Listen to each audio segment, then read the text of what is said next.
Hello बच्चों, तो एक और बेहतरीन से हरियाणा के कॉलेज की बात करने वाले हैं आज हम। और इम्पॉर्टेंट कॉलेज होने वाला है, काफ़ी पुराना कॉलेज है, बहुत सारी बातें आपको नई सीखने को मिलने वाली है। यहाँ पर समझना है आपको बहुत सारी चीज़ें। तो बच्चों एक एक करके हम डिटेल में बात करते हैं, लेकिन आप लोग एक काम नहीं करते हो, वीडियो देख लेते हो, अपने ड्रीम कॉलेज को कमेंट करके नहीं बताते। ये आपकी प्रॉब्लम है बच्चों। अपने ड्रीम कॉलेज, अपने स्टेट और किस कॉलेज के बारे में आप जानना चाहते हैं, सारी बातें मुझे पता होनी चाहिए आपके साथ साथ। 2012 में बना हुआ है Shaheed Hasan Khan Mewati government medical college Nalhar. अच्छा, ये इंपॉर्टेंट कॉलेज होने वाला है क्योंकि पुराना कॉलेज है। आपको A to Z इंफॉर्मेशन पता होनी चाहिए इस कॉलेज के बारे में, ताकि आप कभी भी मिसगाइड ना हो बच्चों। एरिया कितना है? 94 एकड़ में फैला हुआ एरिया है। कॉलेज पुराना है, बिल्डिंग बहुत बेहतरीन है। आप देखोगे तो बहुत सारे ग्रीनरी पार्ट भी मिलने वाला है। कैंपस के अंदर बहुत सारी फैसिलिटीज मिलने वाली है। सारे मेडिकल फैसिलिटीज A1 क्वालिटी की होने वाली है, आपको पता होनी चाहिए। सबसे पहले बात करेंगे बच्चों एलिजिबिलिटी क्राइटेरिया, कब आप इसके अंदर एडमिशन ले सकते हैं बच्चों।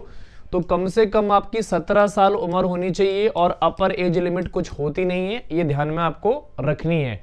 17 साल 31 दिसंबर 2026 से पहले होनी चाहिए, इस बात को आपको याद रखना है। अच्छा, नीट के एंट्रेंस एग्जाम में आपके 50 परसेंटाइल जनरल से बिलोंग करते हैं, तो ओबीसी SC ST से बिलोंग करते हैं तो 40 परसेंटाइल और PWD में 45 परसेंटाइल चाहिए। लेकिन मैं आपको एक मजे वाली बात बताता हूं, इस परसेंटाइल पर बच्चों आप क्वालिफाइंग मार्क्स को क्वालिफाई करते हैं, आपका सिलेक्शन नहीं होता। सिलेक्शन के लिए आपको क्या चाहिए बच्चों? एक रैंक चाहिए होगी, क्योंकि भारत में बेटा बहुत सारे बच्चे मेडिकल में जाना चाहते हैं, लेकिन रैंक ना आ पाने की वजह से उनका एडमिशन नहीं हो पाता। तो इसीलिए कहा जाता है कि आप बहुत बेहतरीन से पढ़ें, ताकि आपकी एक सीट रिजर्व हो जाए, जिसके लिए आप लड़ रहे हैं, जो आपको मिलनी चाहिए, जिसके आप हकदार हैं बच्चों।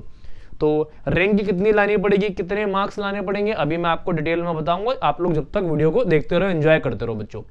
कम से कम आप 12वीं पढ़े होने चाहिए। 12th के में आपका PCB या बायोटेक्नोलॉजी के साथ इंग्लिश कंपलसरी होनी चाहिए, क्योंकि MBBS की पढ़ाई आप बच्चों इंग्लिश में ही करने वाले हैं, तो आपको इंग्लिश की समझ और सीख होनी जरूरी है, मस्ट है। अच्छा, 12वीं में कम से कम आपको जनरल कैटेगरी से हैं तो 50% नंबर चाहिए, OBC SC ST से हैं तो 40% नंबर चाहिए आपको, PWD में 45% चाहिए, PWD SC ST OBC में 40% नंबर चाहिए ही चाहिए है। ये क्लास 12th के नंबर हैं।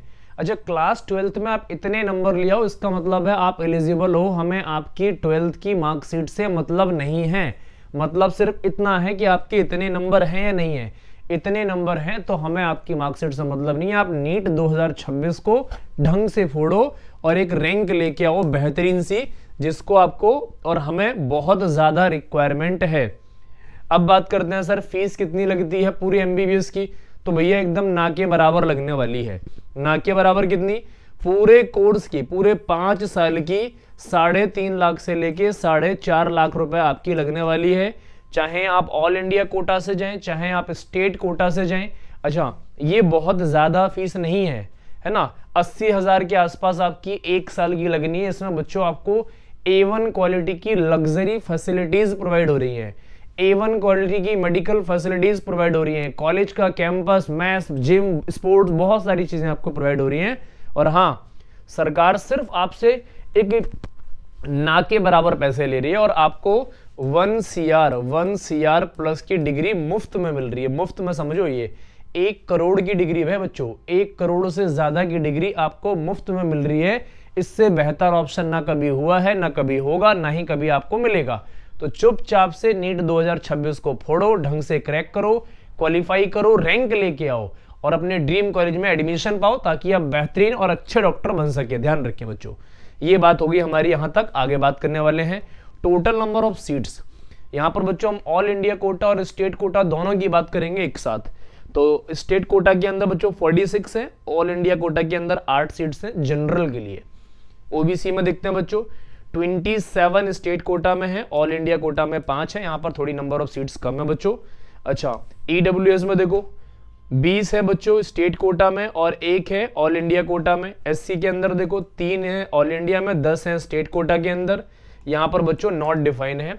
अच्छा, पुराना कॉलेज है, जैसे दिल्ली एम्स हो गया बच्चों, मैंने सभी एम्स की वीडियो बना दी है, अगर आपने अभी तक नहीं देखी है, नहीं समझी है, सीखो समझो एनालाइज करो और फिर आगे उस पर रिएक्ट करके अपने ड्रीम कॉलेज को कमेंट करके बताओ। एनआरआई की 3 सीट से रिजर्व है बच्चों यहाँ पर। इसका मतलब क्या हुआ, बाहर के बच्चे भी पढ़ सकते हैं भाई यहाँ पर आके, आसपास के देशों के जो एशिया के देश हैं उनके बच्चे यहाँ पर आके पढ़ते हैं। क्यों, यहाँ पर मेडिकल फैसिलिटीज बहुत अच्छी है, उन लोगों से अच्छी कई गुना है। तो यहाँ पर बच्चों एमबीबीएस में एडमिशन लेने के लिए सब तरसते हैं। मतलब ऐसा नहीं है कि यहाँ पे सीट्स पड़ी हुई है, फ्री सीट्स पड़ी हुई, नहीं, यहाँ कंपटीशन है तगड़ा वाला, क्योंकि यहाँ पे सबको एडमिशन चाहिए भाई। तो पुराना कॉलेज है, 3 सीट्स आपकी एनआरआई की रिजर्व है बच्चों इसके अंदर। अब हम बात करेंगे फैसिलिटीज की। चलो, क्रिकेट ग्राउंड मिलेगा बच्चों, प्रैक्टिस के लिए मिलेगा, और इंटर बैच मैचेस भी होते हैं। कहने का मतलब है सीनियर जूनियर्स का हो गया, कॉलेजेस के हो गए, डिफरेंट कॉलेजेस के होगी, टीम्स होगी, उनके बीच में मैचेस है। और जब फुटबॉल ग्राउंड मिलने वाला है, वॉलीबॉल कोर्ट मिलने वाला है, बास्केटबॉल कोर्ट मिलने वाला है, बैडमिंटन कोर्ट मिलने वाला है। ये सारे आपके आउटडोर गेम्स के अंदर थे। एथलीट्स के लिए जॉगिंग, योगा, पीटी एक्टिविटीज के लिए अलग से आपको जगह मिलने वाली है। ये बहुत कम कॉलेजेस के अंदर होता है, तो ये बात आपको समझ के सीख के रखनी है। अच्छा, इंडोर गेम्स की बात करोगे, टेबल टेनिस मिलने वाला है, कैरम बोर्ड मिलने वाला है, चेस भी मिलेगा और लूडो भी मिलेगा।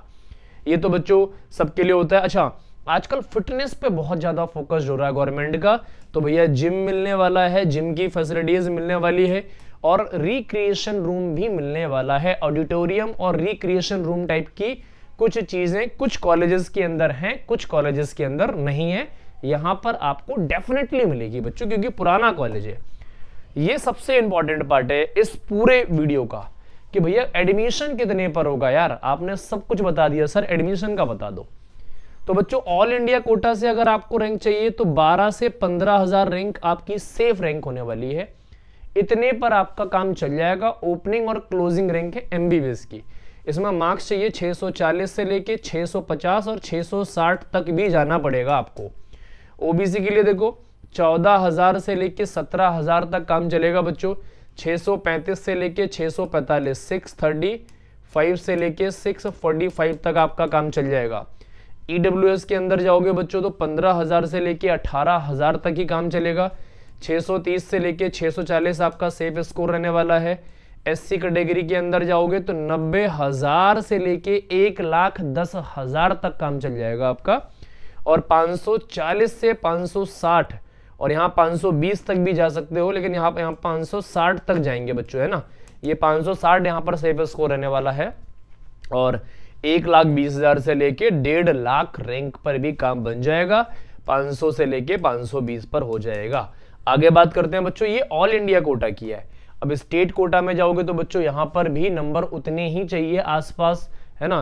कभी कभार थोड़े से 5-7 नंबर 10 नंबर का फ्लैक्चुएट आ सकता है, स्टेट में कम मार्क्स पे मिल जाता है। लेकिन अभी इससे पहले मैंने कॉलेज की बात की थी हरियाणा की, वहां स्टेट में ज्यादा जा रहा था भाई, मतलब ऑल इंडिया से ज्यादा जा रहा है स्टेट में। ऐसा होता नहीं है, जनरली कम ही होता है, क्योंकि वहां पर भगदड़ बहुत है, मतलब बहुत सारे बच्चे हैं जो करना चाह रहे हैं। जनरल के लिए देखो बच्चों 14,000 से लेके 20,000 रैंक तक काम चल जाएगा। 635 635 आपके लिए सेफ स्कोर रहने वाला है। ओबीसी के लिए 16,000 से 25,000 तक भी काम चल जाएगा। और यहाँ पे 605 से लेके 625-20 आपका सेफ स्कोर रहेगा। ईडब्ल्यूएस के अंदर 25 से 35,000 और 625 और 30 यहाँ पर भी रहने वाला है। ओबीसी और ईडब्ल्यूएस में कोई भी मार्जिन नहीं है। मैं 20 बार बता चुका हूं, हर वीडियो में बताता हूं।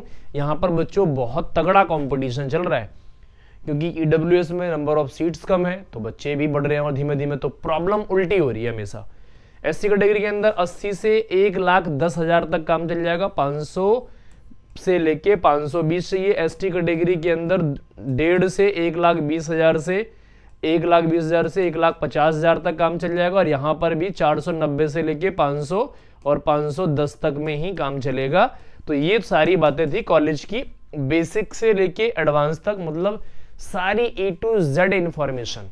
अच्छा, यहाँ पर होने वाला एक फेस्ट होता है, और उससे पहले आप लोग बच्चों फ्यूचर डॉक्टर्स बनना चाहते हो तो आपको नीट को क्रैक और क्वालिफाई और रैंक लानी पड़ेगी। अच्छा, रैंक के साथ साथ मुझे एक बात और बतानी है, यहाँ पर एक होने वाला एनुअल फेस्ट होता है जो कि स्पोर्ट्स एंड कल्चरल फेस्ट के नाम से जाना जाता है। ये आपके जीवन भर याद रहने वाला फेस्ट होता है। यहाँ पर बड़ी बड़ी सेलिब्रिटीज, आपके प्रोफेसर्स, बच्चे, सीनियर्स, डॉक्टर्स, बहुत सारे लोग होते हैं, सब एक ही जगह परफॉर्म कर रहे होते हैं। आप भी उसमें इवेंट में हिस्सा ले सकते हो, अपने पार्टिसिपेट कर सकते हो और अपनी लाइफ के सबसे मेमोरी वाले इवेंट्स को आप इंगेज कर सकते हो और अपने दिमाग में रख सकते हो। ये लाइफ चेंजिंग इवेंट्स होते हैं आपकी लाइफ के अंदर और हमेशा याद रहने वाले होते हैं। जो आपके सपने होते हैं वो यहाँ पर आपको फुलफिल होते हुए दिखते हैं। तो आपको करना क्या है बच्चों, अच्छा फ्यूचर डॉक्टर बनना है तो आपको एक अच्छी रैंक लानी पड़ेगी। रैंक के लिए अच्छा पढ़ना पड़ेगा और 2026 नीट को धमाकेदार तरीके से आपको क्रैक करना पड़ेगा, तब जाकर कहीं आप बेहतर डॉक्टर बनेंगे। बेहतर डॉक्टर बनेंगे तो आपका, आपके पेरेंट्स का, हमारा, पूरे इस देश का नाम रोशन होगा और आप अच्छी तरह से मरीजों का इलाज करेंगे। तो आपको जिद्दोजहद करनी है, लड़ना है, फोकस रहना है और अपने आप को एक कॉम्पिटिटिव माहौल के अंदर डालना है और एक सीट लेके रहना है बच्चों। तो आज इतनी ही बात करेंगे इस कॉलेज के बारे में। कोई भी क्वेरी हो अपने ड्रीम कॉलेज को और कोई भी क्वेरी अपनी कमेंट करके डेफिनेटली पूछ ले बच्चों। मिलते हैं बच्चों नेक्स्ट वीडियो के अंदर किसी नेक्स्ट कॉलेज के साथ।